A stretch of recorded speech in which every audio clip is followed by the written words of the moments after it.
To get a new boating license card, you need to follow a series of steps. First, determine if you need a boating license in your state, as requirements vary by state. If you do need a license, check if your state offers online courses and applications, or if you need to visit a physical location.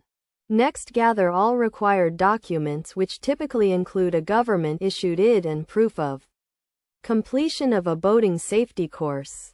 If your license is expired or lost, you may need to provide additional documentation such as a copy of your old license or a police report.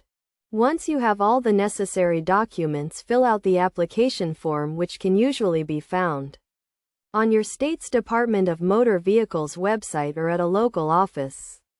Be sure to fill out the form accurately and completely, as incomplete applications may be rejected.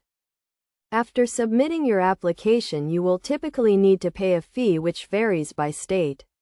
You can usually pay by credit card or check, and some states may offer discounts for certain groups, such as seniors or military personnel. Once your application is processed, you will receive a new boating license card in the mail. This can take several weeks, so be sure to apply well in advance of when you plan to go boating. It is also a good idea to make a copy of your new license and keep it in a safe place in case the original is lost or stolen. It is also important to note that some states offer temporary permits or certificates that can be used until your new license arrives. Be sure to check with your state's Department of Motor Vehicles to see if this is an option.